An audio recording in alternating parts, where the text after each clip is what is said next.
বিসমিল্লাহির রহমানির রহিম। প্রিয় ভাইরা আমার, আজকে রামদী ইউনিয়নের পক্ষ থেকে বিভিন্ন ওয়ার্ড থেকে আগত বিএনপির অঙ্গ সংগঠনের নেতাকর্মী ভাইরা আমার, অল্প সময়ের মধ্যে আপনারা আজকে যে রাজপথে যে স্লোগান দিয়েছেন যে ফাঁসি ফাঁসি ফাঁসি চাই, শেখ হাসিনার ফাঁসি চাই, আমরা সব সময় সেদিকে খেয়াল রাখতে হবে স্বৈরাচার যাতে রাজপথে না নামতে পারে। কারণ স্বৈরাচার এই ছাত্র জনতাকে হত্যা করেছে, 17 বছরের ভিতরে যে অন্যায় অত্যাচার করেছে, জালেমের মতো খুন করেছে, মানুষকে হত্যা করেছে। আমরা এই স্বৈরাচারকে বাংলার মাটিতে পাড়া দিতে দিব না। প্রিয় ভাই আমার, এখন আপনাদের সামনে সুন্দর মূল্যবান দিক নির্দেশনা বক্তব্য রাখবেন বাংলাদেশ জাতীয়তাবাদী দল কুলিয়ারচর উপজেলা বিএনপি রামদী ইউনিয়ন বিএনপির সংগ্রামী সভাপতি জনাব হাজী মজনু ভাইকে বলছি অনুরোধ করছি কিছু বলার জন্য। বিসমিল্লাহির রহমানির রহিম। আজকের এই গণমিছিলের উপস্থিত সর্বস্তরের নেতাকর্মী ভাইয়েরা, আপনারা জানেন বিগত এই 17 বছর এই খুনি হাসিনা বিভিন্ন গুম খুন অত্যাচার জুলুম নির্যাতন করে সে ক্ষান্ত হয় নাই।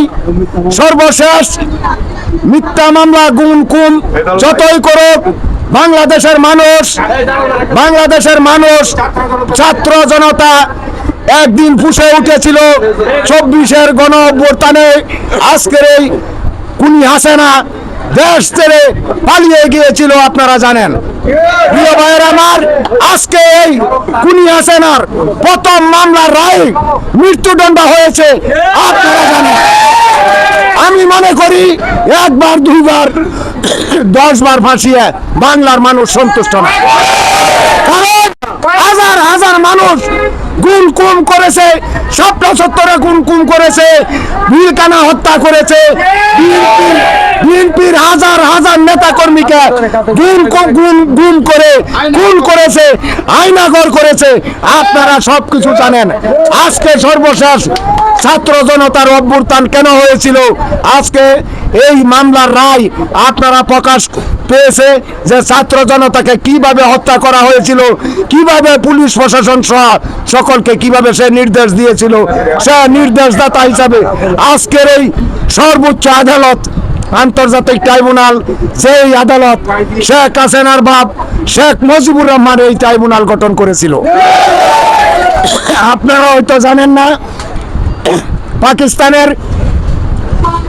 স্বাধীনতা যুদ্ধের সময় পাকিস্তানি হানাদার বাহিনীর অত্যাচার জুলুম নির্যাতনের কারণে এই আন্তর্জাতিক ট্রাইব্যুনাল শেখ মুজিবুর রহমান গঠন করে 180-85 জন সেনা কর্মকর্তাকে ফাঁসি কাস্টে ঝুলিয়ে মেরেছিল। প্রিয় ভাইয়ের আমার, তারপরে ট্রাইব্যুনাল যখন অকেজু হয়ে গিয়েছিল, এই ট্রাইব্যুনালের কোনো মূল্য ছিল না। আবার 2009 সালে এই শেখ হাসিনা খুনি হাসিনা এই ট্রাইব্যুনাল গঠন করে বিএনপি জামাত সহ বিভিন্ন দলের অনেক নেতাকর্মীকে এই ট্রাইব্যুনালের রায় দিয়ে ফাঁসি কাস্টে ঝুলিয়ে মৃত্যুদণ্ড আদেশ দিয়েছিল। প্রিয় ভাইয়ের আমার, আপনারা জানেন মুরব্বীর একটা কথা আছে, যার লাগি যে গাতা হরব এই গাতাই সে পয়রা মরব। আজকের এই মামলার রায় প্রমাণ করে এই তুই যার লাগি গাতা করছস এই গাতাই তোকে আল্লাহ পালায়া মারবো। প্রিয় ভাইয়ের আমার, 237টা মামলার আসামি শেখ হাসিনা, আজকে শুধু 6টা মামলার রায় হয়েছে। 6টা মামলার মাঝে 4টাতে ফাঁসির রায় হয়েছে, আর বাকি সকল মামলাগুলা আমরা ফাঁসির রায় আশা করে আজকের এই গণমিছিলে যারা অংশগ্রহণ করেছেন তাদের